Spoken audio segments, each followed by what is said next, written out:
Hi, I'm Jackie, and this is my pledge slash mission statement video for a very simple new project I'm going to be doing here on YouTube.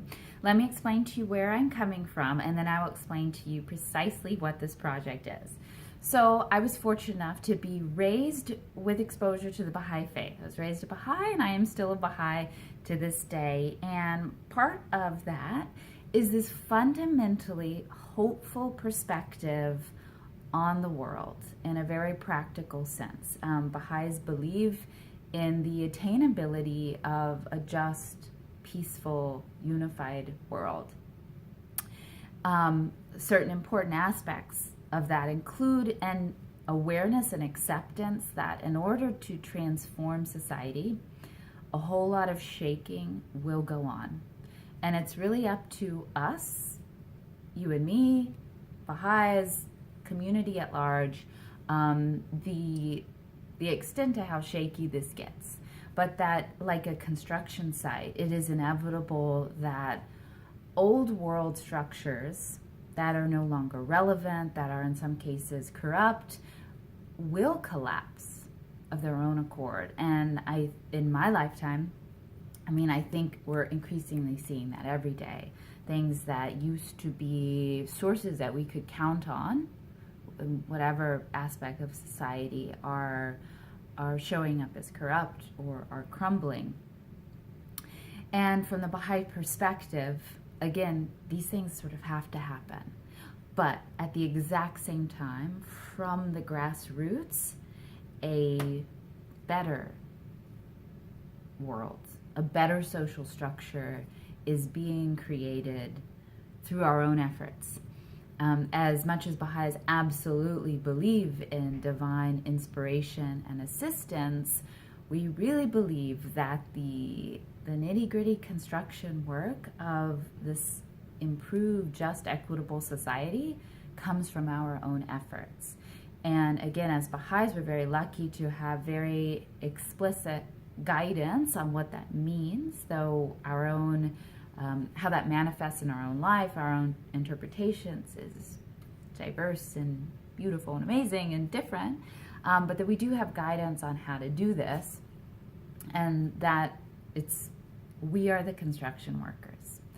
And, be that, well, first off, of course, taking care of our own character, then being of service in our immediate environments, creating neighborhoods that are true communities, and then it gets bigger and bigger, being of service on large scales to the world. And it's all important. Having been raised with this perspective, or maybe it's because of my own nature, I never concerned myself all that much with politics. I was not one to watch the news. And the last election cycle, I really started to pay attention. It seemed to me that a lot of decisions were being made without the collaborative input of fundamentally really wonderful people in the world. You know what I mean? Decisions are being made sort of top down is how it felt to me. And I think a lot of people felt that way, no matter where you fall on the political spectrum.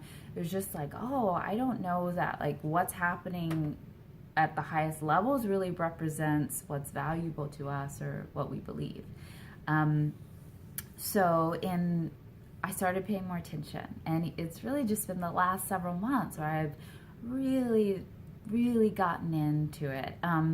Other relevant aspects of the Baha'i faith include that we believe in social action. We believe in a society that is founded on justice, which I understand that to mean that everyone has the opportunity to live with dignity. Absolutely no one is oppressed or forgotten, and we all have equal opportunity for prosperity, and that we all are contributing to society in every respect. And also, independent investigation of truth And Baha'is often refer to this in regards to investigating spiritual truth, spiritual reality. And I will go out on a limb and suggest, at least in my own experience, this also means independently investigating what's going on in the world and in my country, not relying on one news network or one personality, but really starting to investigate and try to discern what is true. So in this journey, which has largely taken place on YouTube, there's so many amazing truth-seeking voices out there. At least that's my exposure to it. I increasingly wanted to contribute to these dialogues as a woman and as a Baha'i. And I realized that even though I believe that my faith holds the answers and contains the blueprint for creating all these positive changes in the world and answering many people's concerns and quandaries, I personally didn't feel versed or eloquent enough in the writings of my own faith, even though they are vast, eloquent, relevant, and practical, to really be able to engage in discourse. So I thought, okay, rather than just like going away and dedicating myself to scholarship like a hermit and then coming out with something to contribute, how about I make this collaborative? This will be you and me holding each other accountable, you holding me accountable mostly, because what I want to do is share with you my deepening process. So what I'm going to be doing is reading the source.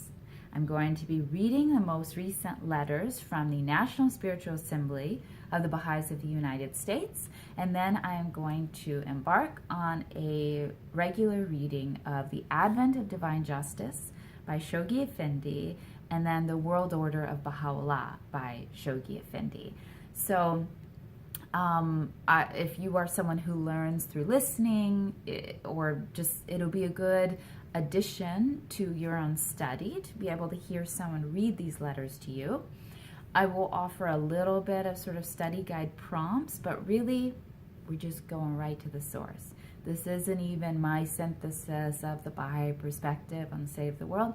This is me just reading the source, which is infinitely better. And perhaps other people will stumble upon these videos too, and it will contribute to the dialogues going on in the world.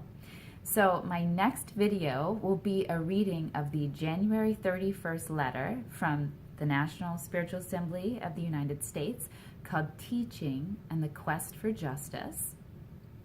And then I will backtrack and read the February 25th letter, 2017, also from National Spiritual Assembly of the United States, and then the December 8th, 2017 letter. And then I will start reading The Advent of Divine Justice from Shoghi Effendi. So that's what's going on, and I look forward to sharing this journey with you. Please feel free to leave any comments, what you would like to hear read, or thoughts about what I say, what I read. Anything is welcome, how long you want these videos to be, when a good time to have them released is. At some point maybe I'll figure out live videos. Anyway, this is completely collaborative, and I'm really happy to be doing this and having you along.